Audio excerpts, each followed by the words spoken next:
भगूर येथील मध्यवर्ती ठिकाणी म्हणजे जुनी भगूर नगर परिषद इमारतीच्या पाठीमागील बाजूला शौचालय आणि मुतारी 1 वर्षांपूर्वी तुटल्यानं त्या ठिकाणी नागरिकांची आणि व्यापाऱ्यांची गैरसोय होऊ नये म्हणून नगर परिषदेनं गेल्या 6-7 महिन्यांपासून शौचालय गाडी रस्त्याच्या मध्यभागी उभी केल्यानं त्या ठिकाणी राहणाऱ्या नागरिकांच्या घरात या दुर्गंधीचा वास पसरत असून दुर्गंधीमुळे आजूबाजूच्या आणि समोरील राहणाऱ्या महिलांना दुर्गंधीनं त्रस्त झाल्या आहेत. शौचालय गाडी समोरील महाराष्ट्र ग्रामीण बँक असून बँकेमध्ये व्यवहारासाठी रोज येणाऱ्या जाणाऱ्या सभासदांना नाकाला रुमाल आणि नाकाला हात लावून दुर्गंधीचा सामना करावा लागतोय. यावेळी परिसरातील महिलांनी आपल्या भावना व्यक्त केल्या. गल्लीला आहे ना या शौचालयाचा भयंकर त्रास आहे. इतका वास आहे का आम्ही घरात सुद्धा बसू शकत नाही. डास होत्या संध्याकाळी. डास पण होता. वास तर एवढा आहे की तुम्ही स्वतः उभे राहून बघा. इथं तुम्ही 10 मिनिटाच्या वर उभं राहू शकता का?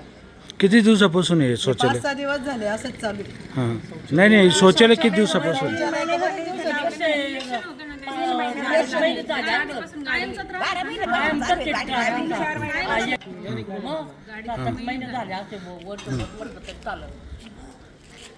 काय त्रास आहे हा?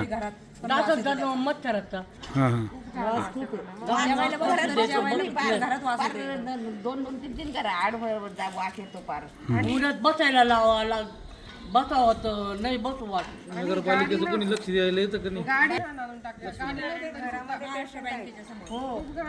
गल्लीचं नाव सांगा. तुम्ही सांगा. माझ्याकडे जेव्हा कस्टमर येतात तेव्हा मच्छरचा झुका येतो आणि त्यामुळे मला संध्याकाळी लवकर घरी जावं लागतं. कसलं दुकान आहे तुमचं? टेलरिंगचं दुकान आहे आणि संध्याकाळी गिराईक येतात त्याच वेळेस मच्छर होतात. जर हे शौचालय इथून हलवलं गेलं नाही तर मग मला मात्र इथूनच सुट्टी घ्यावी लागेल असंच वाटते मला. नको गाडीच नको इथं. ही गाडी काढा.